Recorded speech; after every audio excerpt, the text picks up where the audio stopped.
저는 성남대원교회 임학순 목사예요. 이렇게 수원중앙침례교회에 와서 말씀을 같이 나누게 된 것을 굉장히 기쁘게 생각합니다. 제가 전에 듣기로 여러분 대부분 다 교구 리더를 하신다고 하셔서 저는 오늘 그 소통과 공감의 리더십 그런 주제로 같이 이야기를 좀 하려고 그래요. 그 지식경제부 차관을 지내셨던 홍석우 씨가 전해주는 이야기인데요. 이분이 한 번은 집에서 모처럼 휴식을 취하고 있는데 딸아이가 전화를 했더래요. 그래서 얘 무슨 일이니? 그랬더니 아빠 제가 핸드폰을 집에 두고 왔는데 좀 핸드폰을 좀 찾아주세요. 그래서 전화를 했대요. 딸 핸드폰으로. 그리고 가서 찾아보니까 핸드폰에 찍힌 자기 이름을 보고 이분이 쓰러지는 줄 알았대요. 왜냐하면 거기 뭐라고 써있냐면 왕짜증이라고 돼 있다는 거예요.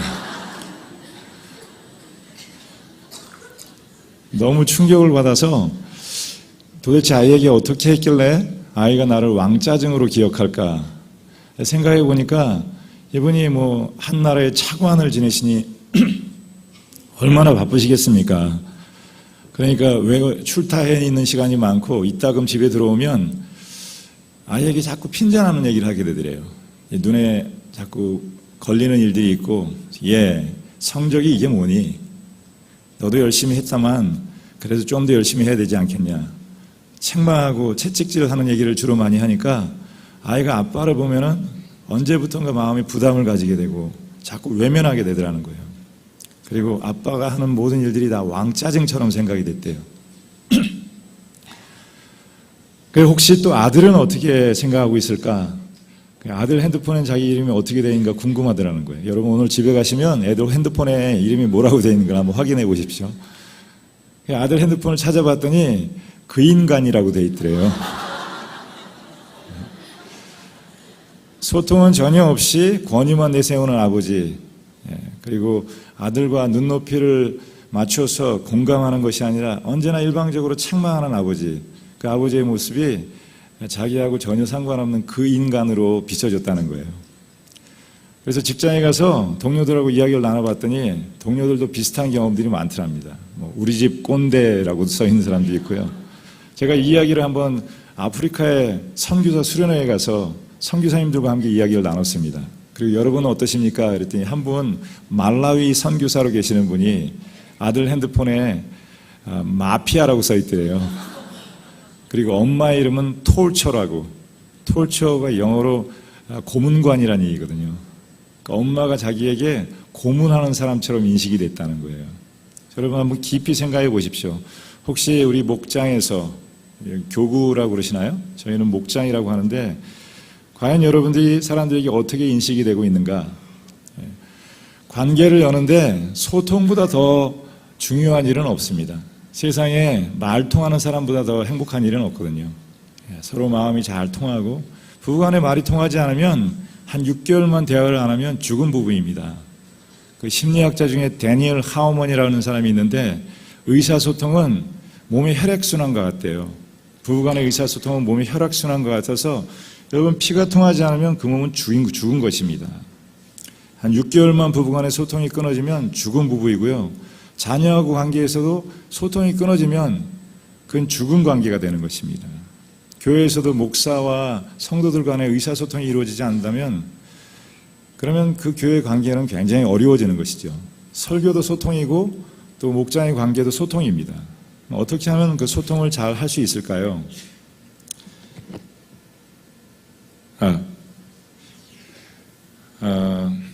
제가 그 소통과 관계된 몇 가지 말씀들을 드리려고 하는데 여러분이 그 이야기를 이걸 접고 할게요. 잘 들어주시면 소통에 굉장히 많은 그런 도움을 얻으실 수 있을 거라고 생각이 됩니다. 그 철학자 중에서 라이프니츠라고 하는 철학자가 있는데요. 사람을 창이 없는 단자라고 그래요. 외부 세계로 통하는 창문이 없다는 거예요. 그러니까 예를 들면 이렇게 외로운 섬과 같다는 것입니다. 남편과 아내 일심동체요? 거짓말입니다. 세상에 그런 건 없습니다. 몸이 다른데 어떻게 일심동체가 됩니까? 여러분 결혼 생활 해보신 분들 알겠지만 이따금씩 그 배우자하고 소통이 잘 되지 않으면 과연 저 사람을 내가 아는 사람 맞나? 저 사람이 내 남편 맞나? 전혀 남처럼 느껴집니다. 같은 침대에 한 이불 덮고 살아도 그 사이에 그 찬바람이 지나가요. 부부는 서로 마주보고 있으면 세상에서 제일 가까운 사이지만 등을 돌리면 지구를 한 바퀴 돌아야 만날 수 있는 사람이라 그래요. 이렇게 그 사람은 다 외로운 섬과 같습니다. 여러분 어떻게 사람이 사람과 연결이 될 수 있을까요? 이 두 사람 사이에 다리를 놓는 유일한 끈이 있는데 이게 뭘까요? 그게 바로 대화라고 하는 끈이래요. 그래서 서로 간의 대화가 연결되어 있을 때만 부부는 일심동체가 될 수 있습니다. 말하지 않으면 몰라요. unsing songs are not songs. 부르지 않은 노래는 노래가 아니래요. 표현되지 않은 사랑은 사랑이 아닙니다. 그래서 그걸 어떻게 말로 표현해요? 서로 마음으로 느끼는 거지. 여러분 말로 표현 안 하면 절대 모릅니다. 말로 표현해야지만 알아요. 표현되지 않은 사랑은 사랑이 아니래요. 저는 상담학자로 학교에서 상담학을 강의를 하고 있습니다. 그런데 상담학에서는 가끔 그런 실험들을 하는데요. 결혼한 지 1년 차 된 부부가 있고 15년 차 된 부부가 있고 30년 차 된 부부가 있습니다. 그런데 실험을 했어요. 이런 방 안에 밀폐된 방 안에서 배우자와 상담자가 이야기를 하고 열려있는 문으로 밖에서 이 두 사람이 대화하는 걸 바라보면서 그 마음을 짐작하는 건데요. 1년 차 된 부부와 15년 차 된 부부, 30년 차 된 부부 중에서 누가 배우자의 마음을 잘 맞췄을까요? 30년 차 된 부부일까요? 15년 차 된 부부일까요? 1년 차 부부일까요? 예, 여러분이 짐작하시는 것처럼 1년 차 된 부부가 제일 잘 맞히더라는 거예요. 그럼 이건 뭡니까? 우리가 한 이불 덮고 30년을 살았는데 내가 저 사람 얼굴만 봐도 무슨 생각하는지 다 알아요. 저 속을 들어갔다 나갔다 합니다. 그럴까요? 제가 부부 세미나 같은 걸 인도해 보면 여자분들에게 남편이 본인 잘 이해한다고 생각하세요? 글쎄요라 그러시잖아요. 대부분 뭐라 그러시냐 하면요. 우리 남편이요 저 몰라요. 우리 남편이 저 몰라요 그래요. 왜 그럴까요? 왜 이렇게 오래된 부부들은 서로를 잘 이해를 못하고 결혼한 지 얼마 안 된 부부가 서로를 잘 알까요? 그건 여기는 서로의 관심이 있으니까 그래요. 이쪽은 관심이 없어요 별로. 여기는 문제가 있으면 자기 화났어? 얼굴 표정이 안 좋은데 내가 뭐 실수했어? 잘못한 거 있으면 나에게 얘기해 달라고 서로 끊임없이 물어보고 듣습니다. 이 부분은 그러다 말지 뭐. 지가 그래봐야 어떡하겠어. 그리고 내가 다 안다고 하는 생각이 제일 큰 문제인 것 같아요. 그러나 여러분 모릅니다. 사람은 매일매일 달라지기 때문에 몰라요. 여러분 안다고 하는 것이 가장 큰 그 오산입니다. 그래서 요즘에 한국 사회에 황혼 이혼이 그렇게 많다잖아요. 60년을 넘게 살았는데 70년을 넘게 살았는데 남편 은퇴할 때만 기다려서 왜 은퇴한 뒤에 이혼하는지 아세요? 퇴직금 나눠 가지려고. 그러면 이분 한 40년 헛살았다는 거 아니에요. 거짓말로 살았다는 거 아니에요. 그동안 함께 있던 시간들을 다 거짓말이라는 거 아닙니까? 그래서 서로 소통하는 부부가 되기 위해서는 가장 중요한 게 대화의 문이 열려 있어야 됩니다. 또 목장에서도 의미 있는 신앙 교제 이루어지기 위해서는 서로 간의 긴밀한 의사소통이 있어야 됩니다. 의사소통이 이루어지지 않으면 거기에는 어떠한 교육도 이루어질 수 없어요. 여러분 제 얘기가 지금 잘 들리십니까? 목사들이 제일 좋아하는 사람이 누군지 아시죠? 아멘 잘하는 사람들.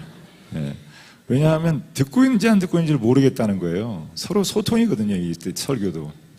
one-way communication이 아니라 two-way communication이에요. 서로 듣고 서로 교제하는 것입니다. 그래서 아멘 하는 사람을 제일 좋아하고 또 이렇게 반응을 잘 보이는 거 좋아해요. 여러분 고개를 끄덕, 아멘 하기 귀찮으면 고개를 끄덕끄덕. 근데 이렇게 하시면 안 됩니다. 어떻게 하면은 서로 간에 긴밀한 그런 소통을 잘 하는 그런 목장이나 혹은 부부가 될 수 있을까요? 예전에 그 서세원 씨가 하던 TV 프로그램이 있었는데 그건 대한민국 모든 사람이 아는 이야기예요. 그 할아버지하고 할머니들 전국 시골로 돌아다니면서 이제 게임을 하는 프로그램이었는데요. 이제 단어 낱말을 맞히기 게임입니다. 네 글자 천생연분이에요. 그래서 할아버지가 할멈과 내 사이, 그러니까 할머니가 뭐라 그래요? 왼수. 그거 말고 네 글자 그랬더니 평생 왼수 그래요. 아니 예전엔 그랬지만 지금은 아니잖아. 여전히 평생 왼수래요. 할머니 마음에 할아버지의 모습이 어떻게 각인이 되었었길래 그런 말이 나왔을까요? 남편이 사실은 평생의 동반자, 반려자가 아니라 가장 마음에 상처를 주는 사람이었다는 거예요. 여러분 여자들이 제일 싫어하는 남자가 누군지 아십니까? 70%가 남편이래요. 남편은 뭐예요? 남의 편이 남편이랍니다.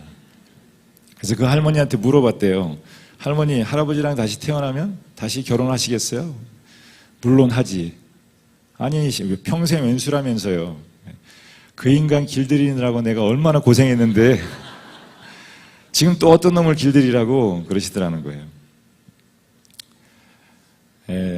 소통은 없고 권위만 내세우는 아버지, 또 이따금 성적표로도 한번 보면 벌컥 화부터 내는 어머니,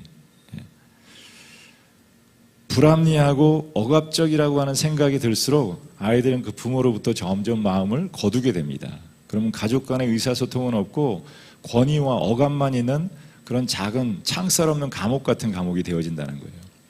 아이들에게 가장 큰 상처를 주는 사람이 누구겠습니까? 어머니이래요. 가장 큰 상처를 주는 사람이 누굴까요? 아버지라고 그래요. 왜냐하면 남 모르는 사람은 모르니까 그냥 안 보고 살면 된다는 거예요. 그런데 어머니 아버지는 평생 죽을 때까지 안 보고 살 수가 없어요. 남편, 이거 어떻게 인연으로 맺어졌는지 모르지만 한 번 맺어지면 죽을 때까지 안 보고 살 수가 없거든요. 그러니까 가장 큰 상처가 되는 것입니다. 아까 그 말씀드렸던 지식경제부 차관을 지내신 홍석우 씨 어떻게 해결했습니까? 이제 아내하고 의논을 했대요. 아이들이 나를 왕짜증으로 그 인간으로 인식하는데 어떻게 이 문제를 해결할 수 있을까? 그래서 좀 분업을 하기로 했대요. 뭐 어느 부모가 애가 미워서 그렇게 하는 사람이 있겠습니까? 정말 사랑하지만 아이가 잘 되기를 바라는 마음에 하는 이야기들이 아이들에게는 상처로 남기 때문입니다. 그래서 나는 집에 있는 시간이 많지 않으니까 당신이 주로 아이들을 책망하는 일을 맡고 아버지는 아이들에게 공감을 표시하고 또 사랑을 나누어주는 역할을 맡게 됐대요. 그래서 아이가 대학 시험에 떨어져서 재수를 하고 있을 때 아빠가 예전에 행정고시 보다가 떨어진 그 경험을 생각해서 아이에게 격려해주는 얘기, 공감해주는 얘기, 또 사랑의 이야기 나눠줬더니 1년이 지난 다음에 아이의 핸드폰에 이름이 바뀌었습니다. 뭐라고 바뀌었을까요? 내 인생의 챔피언으로 바뀌었대요. 내 인생의 챔피언과 우리 집 꼰대 혹은 왕짜증과는 종이 한 장 차이입니다. 어떻게 하면 그런 관계를 세워갈 수 있을까요? 여러분 그건 종이장 하나 차이예요. 어떤 부모가 자녀를 사랑하지 않는 부모가 있겠습니까? 그런데 아이가 성적표를 가지고 왔을 때 이걸 성적이라고 받아왔니? 엄마는 아빠는 너를 위해 죽도록 고생하는데 네가 이렇게 공부해서 되겠니? 여러분 성적이 안 좋을 때 제일 상처받는 사람은 누구겠습니까? 누가 제일 가슴이 아플까요? 걔라고 생각이 없겠습니까? 걔라고 자기 미래에 대한 염려가 없겠어요? 그런데 엄마가 그런 식으로 얘기하면 아이는 그 엄마의 얼굴을 보고 싶지가 않은 거예요. 그리고 집에 들어오고 싶지가 않은 것입니다. 가출한 청소년들 오죽하면 가출을 했겠어요. 제가 한번 찜질방에서 잡았더니 이건 사람 살 데가 못 돼요. 사람들 막 위로 넘나다니지 시끄럽지 고성방가하는 사람들. 근데 왜 찜질방에 가서 잡니까? 또 PC방에 가서 왜 자겠어요? 눕지 않고 앉아서 밤을 지새보세요. 얼마나 고통스러운가. 그게 집보다는 낫다는 거예요. 문제의 가정을 상담을 해보면 100% 부모와의 대화가 막혀 있습니다. 문제의 부부를 만나보면 100% 부부간의 의사소통이 막혀 있어요. 돈이 없어서 문제 아닙니다. 집이 좁아서 문제 아니에요. 대부분 사람들은 집이 좁아서 돈이 없어서 문제라고 생각하는데 그거보다 사실은 소통이 끊어져 있어서 그렇다는 것입니다. 이렇게 세미나 같은 걸 한번 하면 여러분 또 집에 가가지고 엄마랑 대화하자. 아빠랑 대화하자. 그러면 애랑 뭐라 그랬어? 아니 교회에서 또 무슨 소리를 들었길래 그래. 그리고 얘기를 하다가 너 무슨 얘기를 하든지 내가 다 들어주고 공감해 줄 테니까 얘기해 보라고. 그러다가 무슨 얘기하면은 넌 그건 무슨 말도 안 되는 소리를 그렇게 하니. 넌 엄마 아빠를 어떻게 생각하길래 그렇게 얘기하니. 그리고 중간에 말을 끊고 본인 하고 싶은 얘기 다 쏟아 넣습니다. 여러분 그건 야단치는 것이지 대화가 아닙니다. 대화라고 하는 것은 무엇입니까? 이제 대화 제일 중요한 게 뭘까요? 대화는 말을 하는 데서 시작하는 것이 아니라 듣는 데서 시작하는 것입니다. 저를 한번 따라해 주시겠습니까? 대화는 말을 하는 것이 아니라 듣는 것입니다. 하나님이 사람에게 말을 입은 하나를 주시고 귀는 둘을 주신 것은 말하는 것 2배 이상을 들으라는 뜻이래요.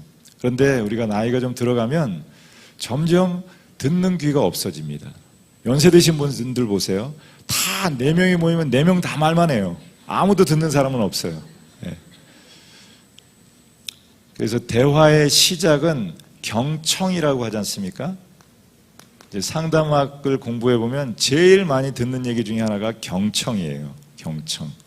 근데 경청에는 굉장히 여러 가지 의미가 담겨져 있어요. 보통 이제 한문으로도 그런 의미가 다 있는데 경청 첫 번째는 주의 깊게 듣는 것입니다. 주의 깊게. 그냥 대충대충 지나가면서 듣는 것이 아니라 주의 깊게 듣는 거예요.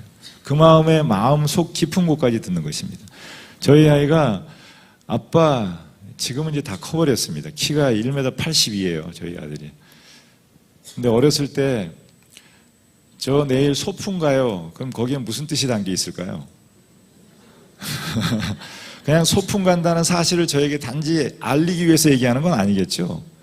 돈 주세요. 그러거나 아니면 같이 놀 친구가 없어서 불안해요. 아니면 뭐 여러 가지 의미가 담겨 있을 거예요. 저희 아이가 미국에서 태어났거든요. 근데 한국에 와가지고 초등학교를 다니는데 굉장히 어려움이 많았습니다. 문화적인 차이로 인해서.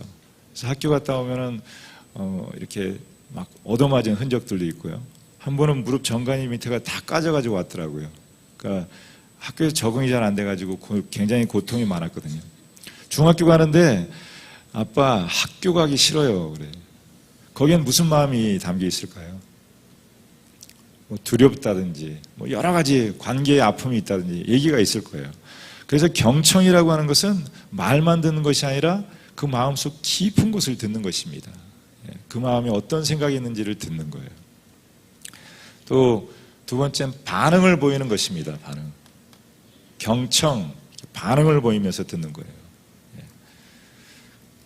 자세히 이건 설명을 하도록 하겠습니다. 세 번째는 존경하는 마음으로, 존경하는 마음으로 상대방에 대해서 존경하는 마음을 가지고 듣는 것입니다.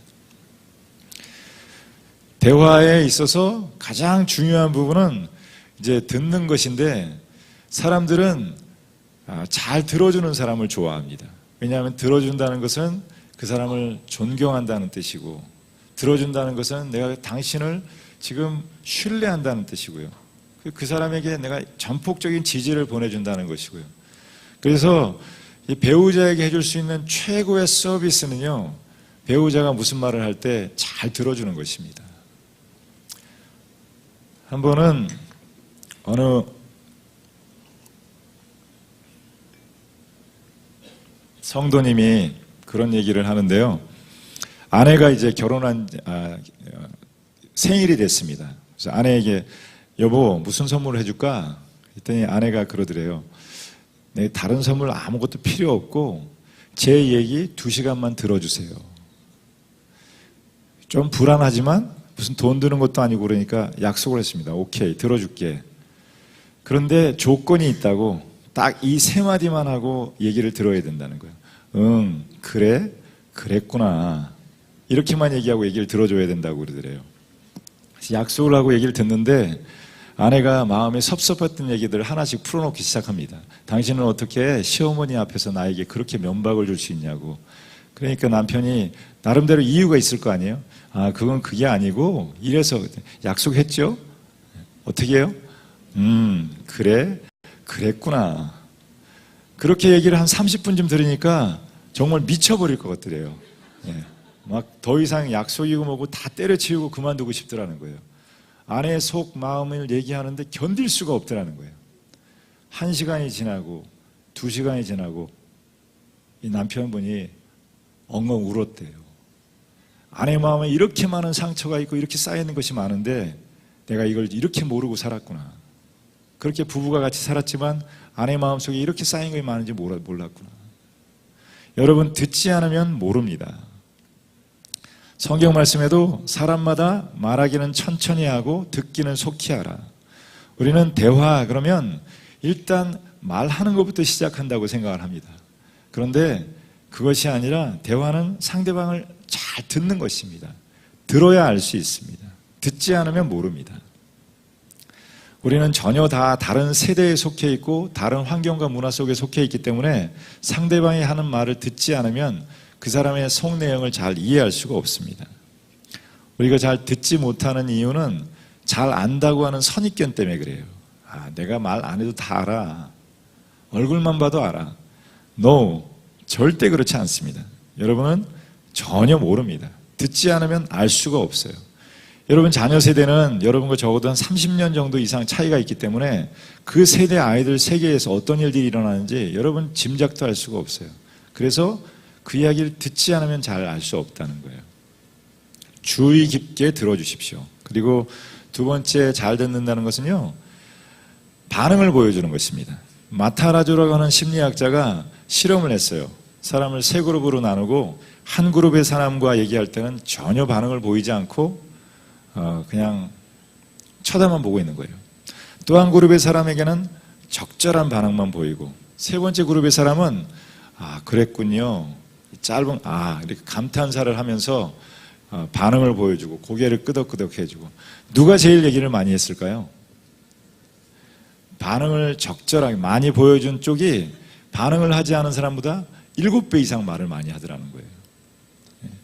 여러분 집안에서 아이들이 벽이에요, 벽. 제 머릿속에 무슨 생각이 들어있는지 모르겠어요. 우리 남편은 벽이에요, 벽. 이런 얘기 많이 하거든요. 그 말 안 하는 것도 말입니다. 여러분이 입을 좀 잠그고 셔터를 채우고 상대방이 하는 말을 주의 깊게 듣기 시작하면 정말 놀라운 이야기들을 많이 들을 수 있습니다. 그래서 상담학에서는 이제 그런 훈련을 하는데 저를 한번 따라해 주시겠습니까? 꾸나, 어쩌나. 무슨 얘기일까요? 그랬구나, 저랬구나, 아유 어쩌나. 이렇게 얘기할 때 반응을 잘 보여주는 거예요. 세상에 재미없는 일 중에 하나가 이 반응 없는 인간들과 대화하는 거예요. 무슨 얘기를 해도 반응이 없습니다. 설교할 때 제일 어려운 분들이 이 장로님들 이렇게 팔짱 끼고 고개 눈 숙이고 감고 고개 숙이고 있고 그러면 그분 보면 시험 들어요. 예. 여러분 머리를 끄덕끄덕여 주는 것만 해도 상대방의 마음의 문을 굉장히 열 수 있습니다. 그리고 그랬구나 저랬구나. 제일 좋은 여자는 감탄을 잘하는 여자래요. 우와 대단해요. 끝내줘요. 당신 참 대단해요. 여러분 남자들이 짜장면을 좋아할까요? 사랑한다는 말을 좋아할까요? 남자들은 짜장면을 훨씬 더 좋아한다고 합니다. 사랑한다는 말이 별로 감동이 없대요. 그러면 남자들은 무슨 얘기를 들으면 제일 좋아할까요? 당신 최고다는 얘기를 좋아한대요. 당신 훌륭하다, 존경스럽다. 남자는 뭔가 가치 있는 인간으로 인정을 받는 것을 가장 귀중하게 생각한답니다. 여성들은 사랑받는 것이 굉장히 중요한 이슈이고요. 여자들이 사랑한다는 얘기를 좋아할까요? 짜장면을 좋아할까요? 그건 뭐 말도 안 되는 소리죠. 그런데 남자들은 자꾸 칭찬해주고 격려해주면 가장 좋아한다는 거예요. 그런데 그걸 잘 모르고 잔소리해서 남편을 바꾸려고 합니다. 그러나 잔소리하면 할수록 점점 마음의 빗장을 걸어 잠그고 나중엔 어떻게 걷잡을 수 없는 상황까지 가게 되거든요. 아이들도 마찬가지입니다. 대부분 엄마들이 아이들 하는 말 가로채고 자기가 하고 싶은 말만 써 포와 붙습니다. 그러면 아이들은 그 엄마는 더 이상 말이 통하지 않는다고 작정을 하고 제 마음의 문을 닫아버리게 돼요. 하나님께서 우리에게 귀를 둘러주시고 입을 하나를 주신 것은 그만큼 많이 들으라는 것이래요. 왜? 상담하기에서는 1, 2, 3 원칙이라고 하는데 한 번 말했으면 1분 말했으면 2분은 듣고 3번 반응을 보여줘라. 자꾸 반응을 보여주고요. 그리고 3번째는 존경하는 마음으로 니까짓 게 뭘 알아. 당신 말하는 것이 뭐 다 그렇지. 이것이 아니라 상대방을 공경하고 존경하는 마음으로 들어주는 것을 말해요. 여러분 한번 이렇게 손을 내밀어 보실래요? 손가락이 몇 개입니까? 예. 그러면 손가락 사이에 우묵 펴져 있는 게 몇 개죠? 그걸 쉬어야지 알아요? 이게 사람의 장점, 튀어나와 있는 부분이 장점이고요. 안으로 들어가 있는 부분이 단점이래요. 누구에게나 5개의 장점, 4개의 단점은 있기 마련이라는 거예요. 아무리 좀 부족해 보이는 사람들도 그렇게 단점이 있고 장점이 있습니다. 그러면 이 손가락을 깍지를 한번 껴보실래요? 먼저 손가락 끝을 한번 이렇게 마주대 보십시오. 이 연합이 견고합니까? 약합니까? 견고하지 못하죠. 장점과 장점의 만남은 견고하지가 않습니다. 그런데 한번 깍지를 껴보실래요? 견고합니까? 견고하지 않습니까? 굉장히 견고하죠. 뒤집어 보시겠어요? 거기다 뭘 담으면 어떨까요? 뭐가 담길 수 있겠죠. 그러나 이렇게 그 장점끼리 만난 데서는 뭐가 담겨지질 않는데요. 가정이라고 하는 것은 이렇게 장점과 단점의 만남입니다. 부부라고 하는 것도 장점과 단점의 만남이에요. 길고 짧음의 만남이고요. 높음과 낮음의 만남이래요. 그래서 서로의 단점과 장점이 만나졌을 때 견고한 만남이 된다는 거예요. 그런데 장점끼리 만나면 굉장히 견고할 것 같지만 그렇지가 않다는 것이죠. 서로의 가치를 인정해주고 약한 부분은 보듬어주고요. 한 사람의 마음속에는 이 자신감과 열등감이 공존합니다. 제가 만나본 어떤 사람도 열등감이 없는 사람을 본 적이 없어요. 자신감과 열등감은 다 공존하거든요. 젊음과 늙음이 공존해요. 할 수 있다는 마음과 할 수 없다는 마음이 공존합니다. 한 번은 어느 남편이 그런 얘기를 해요. 모처럼 나이가 들어서 좀 이제 원색의 옷을 입고 싶더래요. 그래서 빨간색 티셔츠를 하나 사가지고 집에 들어갔더니 아내가 그러더라는 거예요. 당신 미쳤어? 지금 무슨 그 나이에 빨간색 티셔츠냐고. 그러면 남편은 뭐라고 생각할까요? 아, 우리 집사람이 나를 더 이상 젊고 매력 있는 남자로 보지를 않는구나. 그러면 남편이 뭐라고 생각할까요? 아, 나는 나를 젊고 매력 있는 남자로 봐주는 여자가 필요해. 이렇게 되는 거예요. 그리고 언젠가 기회가 되면은 그런 것을 찾아가게 돼 있는 것입니다. 또 바꾸어서 생각해 보십시오. 아내가 미장원에 가서 머리를 하고 왔습니다. 그리고 집 앞에 남편 앞에서 이렇게 얼쩡얼쩡거리면 좀 알아봐 줘야 될 거 아니에요. 근데 전혀 모르는 거예요. 그래서 자존심을 접고 여보 좀 달라진 거 없냐고. 달라지긴 뭐가 달라져? 그 얼굴이 그 얼굴이지. 그러면 아내는 뭐라고 생각할까요? 아, 우리 남편이 나를 젊고 매력 있는 사람으로 인식을 하지 않는구나. 그러면 나는 나를 젊고 매력 있는 사람으로 인식하는 남자가 필요해. 이렇게 되는 것입니다. 현실로 연결되지 않았으니까 그렇지 언제나 그런 가능성을 품고 있는 것입니다. 여러분 배우자에게도 그렇고 여러분의 목장 식구들에게 마음껏 격려와 지지를 보내주십시오. 참 사는 것은 어렵습니다. 삶의 힘이 있게 하는 것은 공감과 격려의 말이에요. 또 배려와 존중의 언어. 그것만으로도 충분합니다. 꼭 뭐 어마어마하게 넓은 집, 뭐 큰 차 이런 게 있어야만 행복한 것은 아닙니다. 서로를 사랑해주는 마음. 여러분 하나님은 사랑의 하나님이시고요. 성령도 사랑의 성령이라고 말씀하세요. 그래서 교회가 참 성령 충만한 교회는 사랑으로 가득한 교회가 성령 충만한 교회입니다. 그런데 사람들이 뭔가 잘못 생각해요. 성령 충만하다 그러면 괜히 막 손을 부르르 떨고 진동을 하고 막 이상한 뭐 알 수 없는 말로 짓거리고 그거를 성령 충만한 거라고 생각합니다. 무슨 입신한 것처럼 무당이 굿하면서 초월경에 들어가는 것처럼 그런 상태를 성령 충만이라고 그래요. 그거는 약간 정신이 이상해지는 것이지 성령 충만이 아닙니다.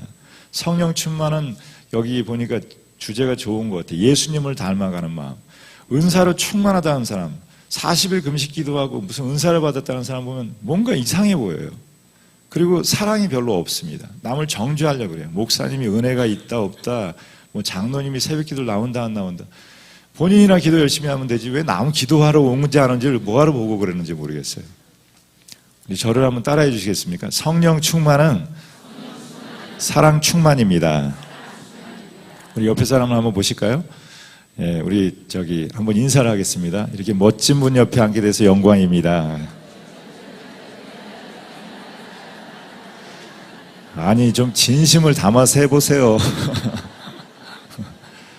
다시 한번 옆에 사람을 보시면서 작품이 잘 나오셨군요. 그렇게.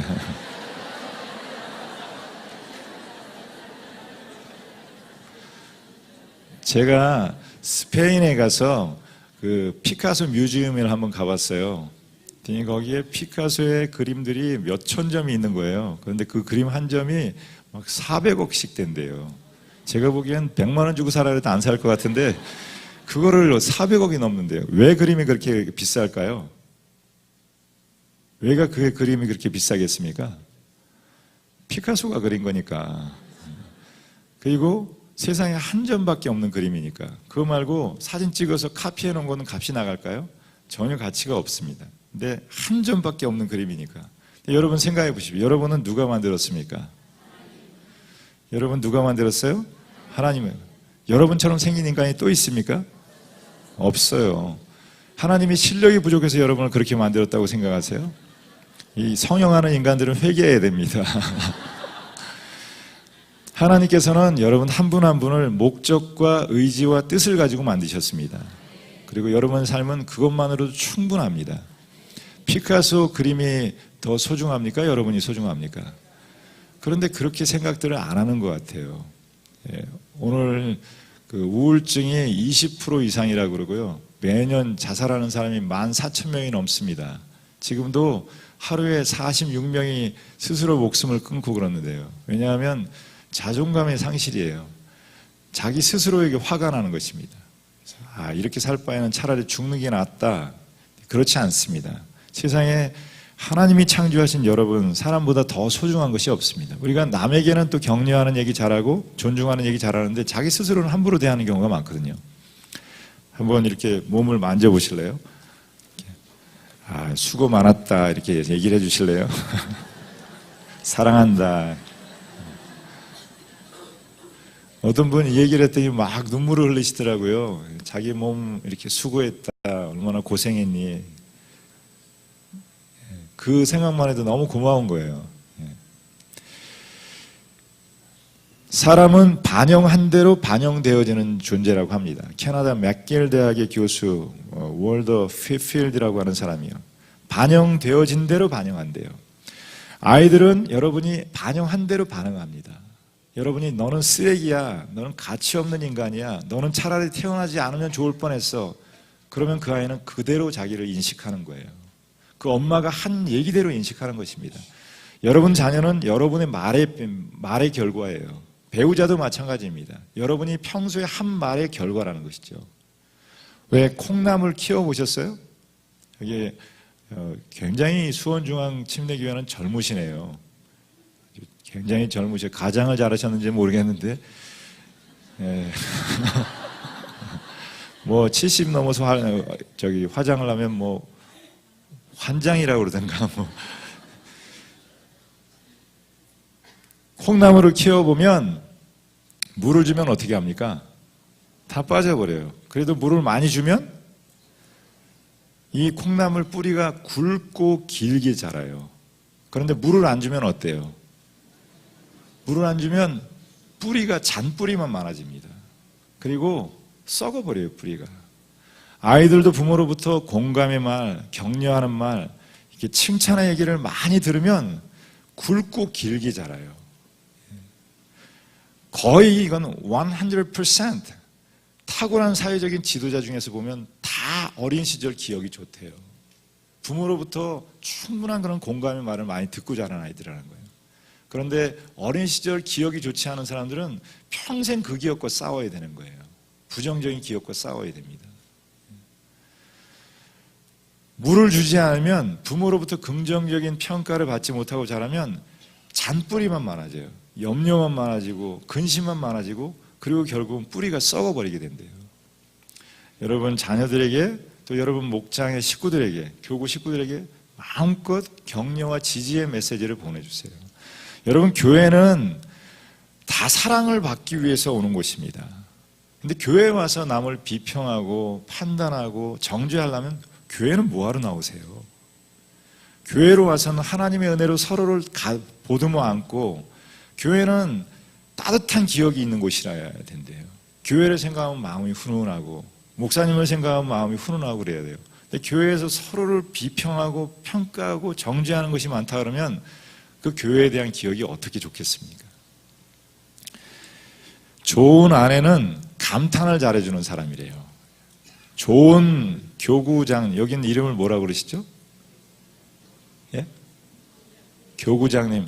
좋은 교구장님이 누굽니까? 감탄을 잘해주는 사람. 아, 그랬구나. 아, 정말 훌륭하다고. 연습을 한번 해야 돼요. 저를 한번 엄지손가락을 한번 내밀어 보세요. 끝내줍니다. 예, 중앙교회 끝내줍니다. 교구장님 죽여줍니다. 최고입니다. 예, 옆에 사람이 그렇게 인사를 해주시겠습니다. 당신 최고입니다.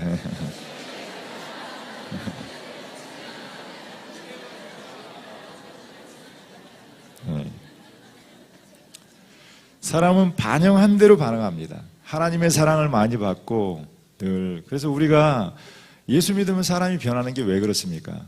하나님의 사랑을 많이 받으면 우리 안에 있는 부정적인 자의식, 그것들이 자꾸 사라지고 하나님의 사랑이 우리 안에 넘치기 때문에 그렇습니다. 아이들이 왜 결혼을 안 하겠다 그럴까요? 부모들이 결혼에 대해서 좋은 마음을 심어주지 못한 것이죠. 저렇게 사느니 차라리 혼자 사는 게 낫겠다, 이런 생각이 드는 것입니다. 지난날 돌아볼 때 쓸쓸한 마음이 없어야 행복할 수 있대요. 돌아봤을 때 마음이 쓸쓸하고 마음이 괴롭다면 행복할 수가 없는 것입니다. 사랑과 격려, 존중을 많이 받은 사람은 위기를 만나도 그 위기를 빨리 탈출합니다. 사람은 아무리 어려워도 두 가지만 있으면 살 수 있다 그래요. 첫 번째는 하나님을 사랑하는 마음, 두 번째는 자신을 소중히 여기는 마음. 아무리 낙심하고 떨어지고 별일이 있어도 두 가지 마음, 하나님을 사랑하는 마음, 자신을 소중히 여기는 마음. 다시 한번 자기 몸을 이렇게 마사지를 해보실래요? 너 수고 많았다, 고맙다, 고생 많았다. 부부 사이가 힘들어졌을 때는요, 이야기를 많이 해야 된다 그래요. 어떻게 살아왔나 보다 더 중요한 것은 어떻게 말하는가가 중요하다 그래요. 행복한 기억들, 좋았던 기억들 많이 말하는 것입니다. 예수님은 하나님의 음성을 2번 들었습니다. 근데 가끔 보면은 예수님보다 더 훌륭하신 분들이 많아서 매일 옆집 아저씨에게 이야기를 듣는 것처럼 하나님의 음성을 들었다고 하는 분들 많은데, 그거 잘못된 경우가 많습니다. 예수님이 2번 하나님의 음성을 들었는데 그 음성이 무슨 음성이었을까요? 너는 내 사랑하는 아들이다. 너는 내 기뻐하는 자다. 이 음성이 우리가 매일 들어야 될 음성이고, 또 우리 아이들에게도 해줘야 되는 음성이에요. 이는 내 사랑하는 아들이요 내 기뻐하는 자라. 우리 저를 한번 따라해 주시겠습니까? 너는 내 사랑하는 아들이요 내 기뻐하는 자라. 사람은 2가지만 있으면 삽니다. 하나님을 사랑하는 마음, 또 2번째는 자신을 귀하게 여기는 마음.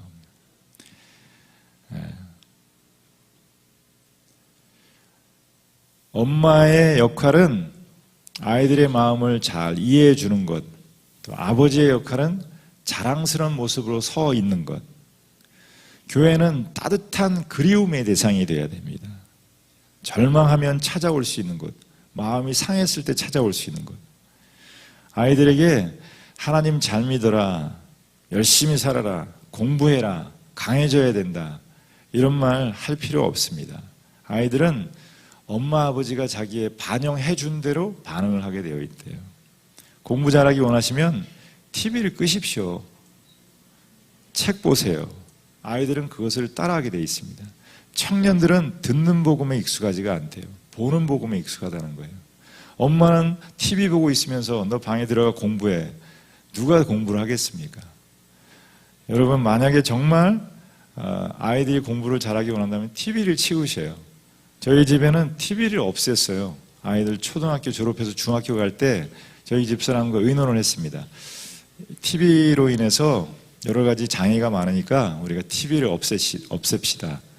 제일 힘든 사람이 누구였을까요? 제가 제일 힘들었어요. 교회 마치고 집에 가면 뉴스를 본다든지 혹은 스포츠 중계, 목사들은 복싱 좋아하거든요. 늘 이렇게 좋은 얘기 해야 되니까 그거 보면 카타르시스가 되는 것 같아요. 그런데 그게 없으니까 집에 들어가고 싶은 마음이 없는 거예요. 금단 현상이 좀 있었습니다. 일정 시간이 지나니까 너무 좋습니다. 일단 뭐가 좋으냐 하면 아이들이 찾아와요, 스스로. 침대에 앉아 있으면 딸이 찾아와서 하루 종일 있었던 얘기 다 하고, 또 아들도 와서 할 게 없으니까. 또 좋은 거는 아이들이 책을 손에 잡기 시작하더라고요. 그래서 여기 젊은 엄마들이 있으신 것 같은데 한번 TV를 없애보십시오. 죽을 것 같지만 없어도 충분히 살 수 있습니다. 집안에 큰 TV 있는 거 무지의 상징입니다. 자랑할 만한 게 아니에요. 작은 것으로 바꾸시든지 없애십시오. 그래서 요즘에 그런 얘기들 많이 하죠. 좀 지각에 있는 사람들 중에서는 TV off, love on. TV를 끄고 사랑을 나눕시다. 여러분, 아이들이 하루에 TV 보는 시간이 얼마나 되는지 아세요? 3시간이래요. 컴퓨터 앞에 웹서핑하고 있는 시간이 얼마나 되는지 아십니까? 3시간이래요. 아빠하고 대화하는 시간은 27초래요. 아빠가 아이들하고 얼굴 대면하는 시간이 하루 5분이래요. 아마 여기 남자분들 그런 사람들 많으실걸요? 목사님들도 그런 분들 많으실 것입니다. 목사님들이 특히 큰 교회 목사님들은 자녀들하고 함께 나눠주는 시간이 작으니까 큰 교회 목사님 자녀들이 굉장히 문제를 일으키는 경우들이 많죠. 왜냐하면 함께하는 시간이 없으니까. 저희 교회에 24시간 감자탕집을 하는 부부가 있어요. 그래서 제가 한번 찾아가 봤더니 남편은 저녁에 7시부터 그 다음날 아침까지, 부인은 아침부터 저녁 7시까지 그렇게 일을 하는 거예요. 그래서 당신 부부는 서로 만나는 시간이 얼마나 됩니까? 하루에 30분이래요. 저녁에 교체할 때 만나는 시간밖에 없어요. 애는 어떻게 갖고 사는지 모르겠어요. 왜 그렇게 사십니까? 그랬더니 아이들 더 크기 전에 집이라도 한 칸 장만하려고 합니다. 그래서 제가 좀 뼈 아픈 얘기를 했어요. 집사님, 집은 기다려도 애는 기다리지 않습니다. 집은 기다려줘도 애는 기다려주지 않습니다.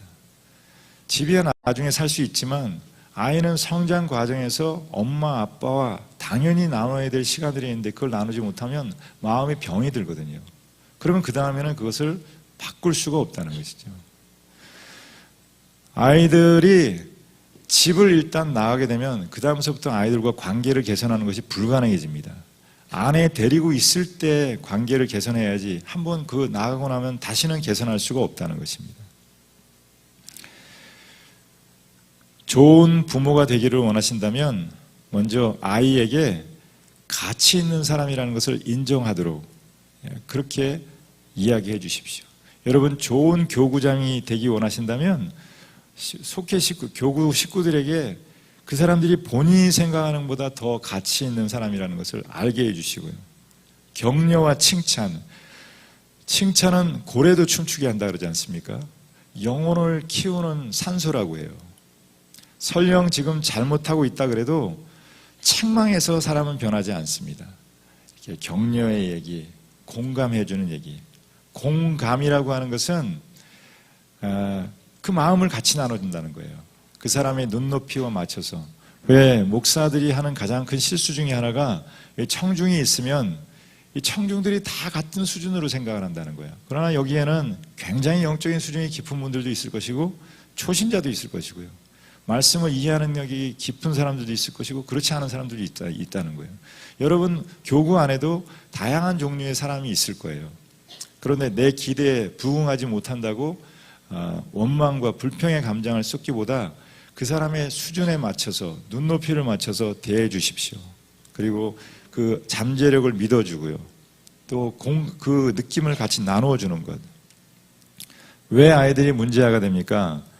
부모에게 명확하게 감정을 드러냈는데도 그 감정을 가치 없는 것으로 인식을 하거나 의도적으로 배제를 해버리기 때문에 그렇습니다. 한 아이가 학교에서 조퇴를 하고 왔어요. 엄마, 내가 너무 몸이 아파서 조퇴하고 왔다고. 근데 엄마가 그러더라는 거예요. 얘, 또 조퇴니?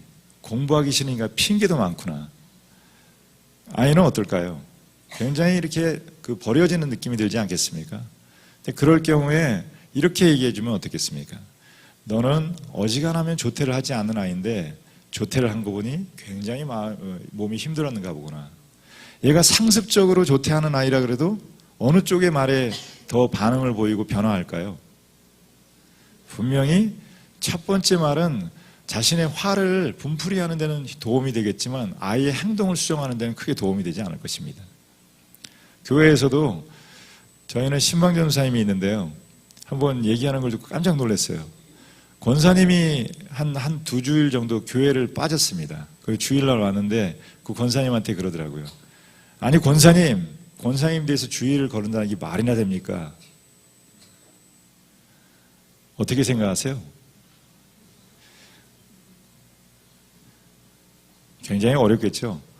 그런데 제가 말씀드린 것처럼 권사님은 어지간하면 주의를 빠지시는 분이 아닌데 빠지신 걸 보니 굉장히 어려운 일이 있으셨는가 보군요. 그 마음을 같이 공감해 주는 이야기를 한다면 훨씬 더 부드러운 대화를 할 수 있을 것입니다. 성경 말씀에 예수님께서 우리 교회와 공동체를 지키기 위해서 주신 말씀이 있습니다. 비판하지 말라. 마가복음 7장 1절 말씀인데 제가 한 구절 읽어드릴게요.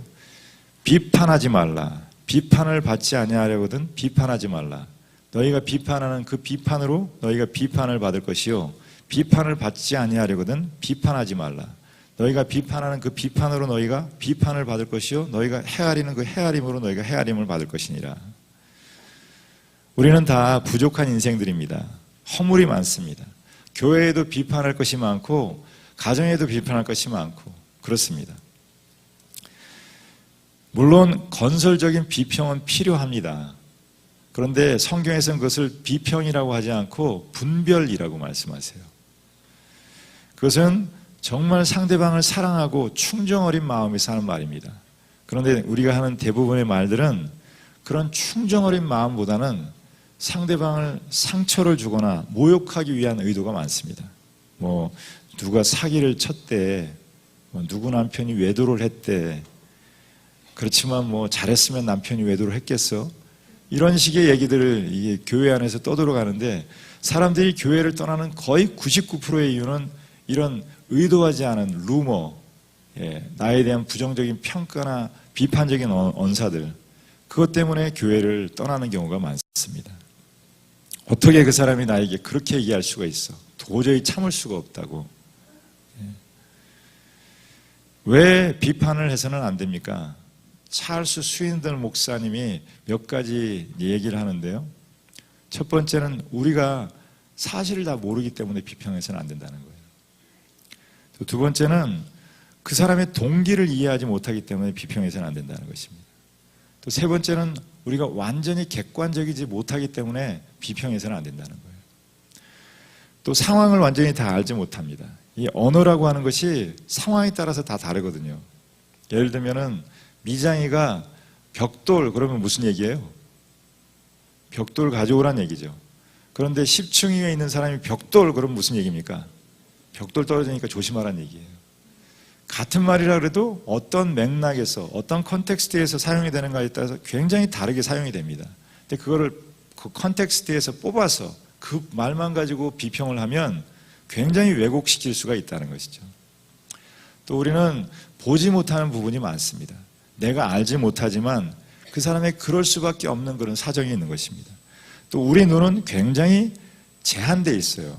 그리고 균형 잡혀 있지 않고 때로 선입견에 사로잡혀 있을 때가 많습니다. 여기도 정치인들이 굉장히 많다고 얘기를 들었는데요. 저희도 정치인이 있는데 저희 교회 청년 하나가 그 정치인에 대해서 굉장히 부정적인 의견을 가지고 있었거든요. 그런데 우연한 기회에 두 사람이 같이 식사를 하는 기회가 있었어요. 한 30분 정도 그분의 얘기를 듣고 나서는 그 사람의 프로가 됐어요. 팬이 됐습니다. 사실은 이 청년이 그분에 대해서 잘 알지 못했던 거죠. 그분과 만나서 충분히 그분의 이야기를 들어보지 않고 하는 우리들의 얘기들이 굉장히 개인적인 선입견에 사로잡혀 있을 가능성이 높다는 것입니다. 그래서 여러분이 오늘 강의를 듣고 다 잃어버리신다 그래도 이 두 가지만큼만 기억을 해주시면 굉장히 관계에 있어서도 증진을 하실 수가 있을 것 같고요. 또 목장 모임에 있어서도 굉장히 도움을 받으실 수 있을 것 같아요. 상담을 가르칠 때 제가 꼭 해주는 이야기 중에 하나인데요. 여러분이 뭐 상담 대학원을 다니거나 뭐 전문적인 그런 어떤 훈련을 받지 않는다 그래도 이 두 가지만 잘 아시면 좋은 그런 관계, 좋은 상담자가 될 수 있습니다. 첫 번째는 understanding heart.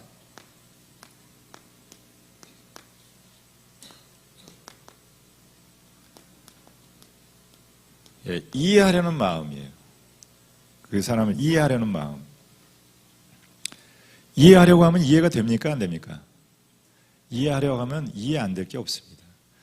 유영철 같은 연쇄살인범이라도 그 엄마가 보면 뭐예요? 불쌍한 내 새끼예요. 예. 상담자가 된다는 것은 그런 마음을 갖는 것입니다. 예, 목회자, 특히 저 같은 목회자는 교인들을 대할 때 객관적으로 대하는 게 좋지 않습니다. 그냥 이해하려는 마음, 어머니의 마음, 아버지의 마음을 가지고 대하는 것이죠. 왜 하나님의 마음이 그런 마음 아닙니까? 탕자가 돌아왔을 때 그를 책망하지 않으시고 신발을 신겨주시고 가락지를 끼워주시고 가슴으로 품어주셨습니다. 예, 그런 경험이 한번 있었는데 비가 오는데 저희 교회 앞길은 이렇게 넓지 않은 소도로예요. 2차선 대로인데 그 신호등으로 지나가지 않고 그냥 제가 너무 급한 일이 있어서 그 길을 가로질러서 갔어요. 그런데 차를 미처 보지 못해서 그 택시 한 대가 갑자기 그 브레이크를 밟으면서 제 앞에서 끽 서더라고요. 그러더니 이 사람이 크락션을 빡 누르는 거예요. 제가 너무 당황해가지고 쳐다봤습니다. 근데 그 사람이 저를 제가 잠깐 목사라는 사실을 잊어버렸던 것 같아요. 막 이렇게 죽일 듯이 쳐다보는 거예요. 근데 순간 제 마음에 막 분노심이 일더라고요. 그래가지고 이렇게 쳐다보고 있었거든요. 안 가고. 근데 그 다음에 제가 차를 몰고 빗길을 지나가고 있는데 어느 미친놈이 그 아이를 전문적인 용어가 나오네요. 확 뛰어드는 거예요. 그래서 그 브레이크를 섰는데 간신히 그 앞에서 섰습니다. 그런데 그 사람이 제가 무슨 마음이 들었을까요? 확 쳐버릴까 그런 마음이 드는 거예요. 차 안과 밖이 그렇게 달라요. 이해하려는 마음을 가지면 이해 못할 사람이 없다는 것입니다. 여러분 여기 이제 장모님 되신 분들 그 딸 집에 갔는데 딸은 소파에 앉아서 신문 보고 있고 사위 녀석은 부엌에서 설거지하고 있으면 기분이 어때요? 아유 내가 사위 하나는 참 잘 얻었어 이런 마음 안 들겠어요? 그런데 아들 집에 갔는데 며느리는 앉아가지고 신문 보고 있고 아들 녀석이 부엌에서 설거지하고 있으면 무슨 마음이 들겠어요? 저걸 먹고 내가 낳고선 내가 미역국을 먹었나 속이 뒤집힐 거예요. 마음 하나가 그렇게 다른 것입니다. 그래서 여러분 교구장님에게 필요한 것은 사람들을 볼 때 이런 이해하려고 하는 마음, 예수님의 마음이에요. 아버지의 마음. 그걸 가지고 바라보면 전혀 다르게 바라볼 수 있습니다. 그리고 두 번째는 non-judgmental attitude, 비난하지 않는 태도.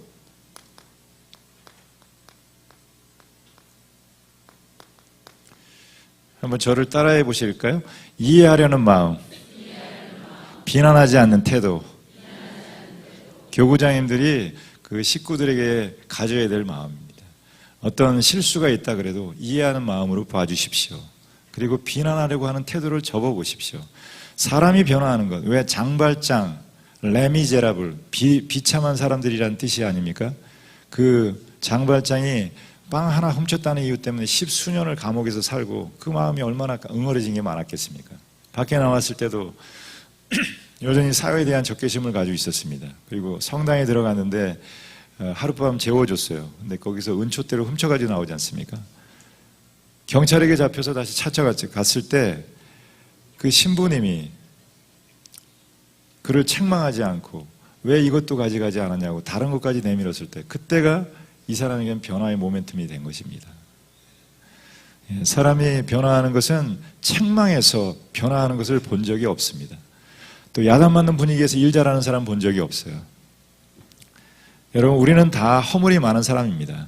우리 자신을 보지 못해서 그렇죠. 그래서 예수님께서 왜 내 눈 속에 있는 티는 보지 못하고 다른 사람의 내 눈에 들보는 보지 못하고 남의 티를 보느냐 그렇죠.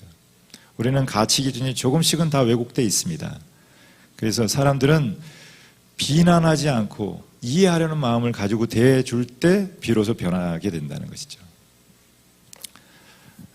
우리 한번 또 인사를 해보실까요? 비난하지 맙시다. 이해하는 마음으로 대합시다. 한 가지만 더 말씀을 드리고 이제 말씀을 마치도록 하겠습니다. 그리고 꼭 웃음으로 대해 주십시오. 항상 웃는 얼굴로. 세상에서 제일 아름다운 메이크업은 웃는 얼굴이래요. 여러분, 미모가 좀 떨어지시면 웃으세요. 최고의 메이크업입니다. 여러분, 돼지 머리 중에서 웃는 돼지 머리하고 그냥 돼지 머리가 어떤 게 비싼지 아세요? 제가 저기 성남의 모란시장에 가서 물어봤어요. 그랬더니 웃고 죽은 돼지 머리가 값이 2만 원이 더 비싸더라고요. 사람도 웃는 얼굴에 침을 못 뱉습니다. 세상에서 제일 아름다운 얼굴은 웃는 얼굴이에요. 직장에서 인기 테스트를 했대요. 누가 제일 인기가 좋았을까요? 늘 화사한 미소를 가진 그런 여 직원이 1등이 됐다는 거예요. 아무리 아름다운 사람도 늘 찡그린 얼굴을 하고 있으면 보기 어렵습니다. 특히 저도 저희 집사람에게 부탁을 하는데 아이들 아침에 나갈 때 절대로 찡그린 얼굴 보내지 마라. 웃는 얼굴로. 좋은 교회는 와보면 성도들의 표정이 밝습니다. 그리고 예배드리고 나갈 때 웃는 얼굴로 나가면 밖에 사람들이 그럴 거 아니에요. 아이, 저 교회에서 무슨 약을 먹이나 어떻게 저렇게 얼굴이 밝고 명랑하고 그렇지? 여러분, 웃기만 해도 반은 천국 가는 것이래요. 다른 사람에게 부담을 주지 않으니까. 우리 한번 옆에 사람에게 또 인사하겠습니다. 웃는 얼굴로 삽시다. 우리나라 옛날 속담에도 소문 만복내 그러지 않습니까? 웃는 얼굴로 만 가지 복이 다 들어온다는 거예요. 영어 단어 중에서 제일 긴 단어가 어떤 단어인지 아세요? smiles라고 하는 단어래요. S와 S가 1마리나 된다는 거예요. 우리 뇌는 우리의 가짜 웃음과 진짜 웃음을 구분을 못한다고 합니다. 그래서 가짜로라도 웃으면 70%는 효과가 있다 그래요. 저는 학교에서 행복학을 강의를 하기도 해요. 근데 행복학에서 제일 중요한 것 한 가지. 내향적인 사람이 행복할까요? 외향적인 사람이 행복할까요? 네, 외향적인 사람이 행복합니다. 내향적인 사람보다 외향적인 사람이 압도적으로 행복해요. 그래서 내향적이신 분은 외향적인 사람의 성격을 좀 닮아가셔야 돼요. 왜냐하면 내향적인 사람도 혼자 밥 먹으면 행복해요? 행복하지 않아요? 행복하지 않습니다. 혼자 등산 가면 행복하지 않아요. 사람은 같이 서 있을 때 사람입니다. 인간이라고 하는 것은 두 사람이 깃대어 있는 형상이고요. 간이라고 하는 것은 사이간이에요. 그래서 영어로 어떤 사람이 인간이라고 하는 논문을 썼는데 보니까 제목이 Human Betweenness 그렇게 해놨어요. 사람은 사람과 함께 같이 서 있을 때 행복하다는 거예요. 옆에 있는 사람이 없이는 나도 없습니다. 세상에 우리는 태어나서 죽을 때까지 관계 속에서 살다가 관계 속에서 죽어갑니다. 옆에 있는 사람의 도움을 받지 못하면 아무도 행복해질 수가 없습니다. 그리고 그 관계의 문을 여는 가장 중요한 열쇠 중에 하나는 웃음으로 대하는 것입니다. 미소 띤 얼굴로 대하고, 그리고 말을 하면 좋은 얘기, 격려하고 칭찬해 주는 얘기하는 거예요. 땅도 웃는데요. 땅이 뭐라고 웃는지 아십니까? 흙도 웃는데요. 흙은 흑흑거리고 웃는다고 그래요. 땅은 꽃으로 웃습니다. 못된 사람이 땅에 쓰레기를 버려도 봄이 되면 여지없이 꽃으로 웃습니다. 저는 제일 신비한 일 중에 하나가 뭐냐 하면 그 딱딱한 나뭇가지에서 어떻게 그 여린 순 같은 것들이 나올까. 부드러운 게 이긴다니까요. 강한 것보다 부드러운 게 이겨요. 여러분, 이가 강합니까? 혀가 강합니까? 이가 세요? 혀가 세요? 예, 혀를 씹지 혀가 이를 씹는 게 본 적이 있습니까? 그런데 나중엔 뭐가 더 오래 갑니까? 그럼요, 이 빠진 사람이 있어도 혀 빠진 사람은 없어요. 부드러운 혀가 이를 이긴다니까요. 사람도 가장 좋은 모델은 외유내강이에요. 외강내요, 이건 헛똑똑이에요. 강해 보이지만 속은 여린 사람, 이건 안 좋은 거라니까요. 부드러운 것이 훨씬 더 오래 갑니다. 웃는 모습으로 대해 주십시오. 한번 옆 사람 이렇게 쳐다보시면서 한 가지씩만 칭찬해 주실까요? 좋은 점을.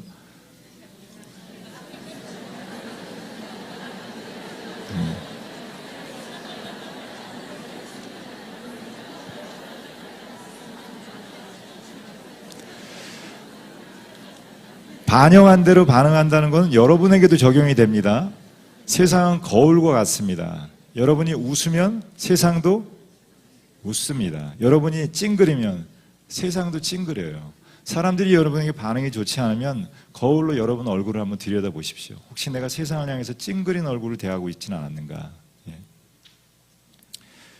공감을 표명해 주십시오. 공감이라고 하는 건 영어로 empathy라고 하는데, pathy라고 하는 것은 pain이에요. 고통이란 뜻입니다. M은 들어간다는 얘기예요. 그 사람의 고통을 같이 나누어주는 것, 아픔을 같이 나눠주는 것. 교회가 왜 좋아요? 서로 아픔을 나눠주니까. 교회 왔는데 저 사람 이상하다고 얘기하면 그건 잘못 얘기하는 거예요. 왜냐하면 병원은 아픈 사람이 갑니까? 건강한 사람이 갑니까? 교회는 아픈 사람이 와요? 병든 사람이 와요? 건강한 사람이 와요. 교회는 다 아픈 사람이 오는 거예요. 예수님께서 그러시잖아요. 병든 사람은 나에게 올 필요가 없다. 건강한 사람은 올 필요가 없다. 병든 자라야 필요하다고. 교회는 다 마음 상하고 아픔이 있으니까 오는 것입니다. 그런데 교회 와서 조차도 조금 이상하다고 편견을 가지고 대하고 그리고 밀어낸다면 그 사람은 어디로 가겠습니까? 늦게 공부하고 들어오는 아이들에게 많이 힘들었지 쉬엄쉬엄 해라. 아빠는 네가 공부 잘하는 것보다 건강하기를 원한다. 공부는 나중에 철들면 얼마든지 또 할 수 있습니다. 27살 돼서도 얼마든지 다시 일어설 수 있거든요. 이 별 특징 없고 무미건조해 보이는 말, 그 속에 자녀 간에, 부자지간 간에 서로 이렇게 유닛을 강하게 만들어가는 힘이 있다는 거예요. 성도들 교회를 빠질 수도 있고 신앙생활 잘 못할 때도 격려해 주십시오. 그리고 이렇게 칭찬해 주면 점점 여러분이 하는 말처럼 그 사람들이 변화해가게 될 것입니다. 빌그램 목사님이 너무너무 바빠서 아이들하고 함께 보내주는 시간이 없었대요. 어느 날 보니까 아이가 문제아가 돼 있는 거예요. 그래서 내가 이제 아이하고 좀 시간을 같이 보내줘야 되겠다. 그런데 그날 아이하고 스키 트립을 가기로 결정을 했는데 대통령이 전화를 했더래요. 내가 목사님을 꼭 뵙고 자문을 구해야 될 일이 있습니다. 그래서 좀 만나달라고 하는데 이 목사님이 아이가 옆에서 지켜보는데 그렇게 얘기를 했대요. 대통령 각하, 죄송하지만 오늘은 저에게 너무 소중한 그런 약속이 있기 때문에 대통령 각하하고의 약속을 지킬 수가 없습니다. 그랬더니 그 옆에 있는 아이가 너무 좋아하더라는 거예요. 그때부터 아이하고 관계가 굉장히 회복이 됐다 그래요. 저희 아이도, 저도 목사니까 아이가 잘 자라야지, 잘못하면 교회에도 폐를 끼치고 또 그럴 것 같아서 책망을 했더니 어느 땐가 제가 집에 들어가면 아이는 집 방으로 들어가고 제가 나오면 밖으로 나오고 이런 관계가 되는 거예요. 그래서 안 되겠다.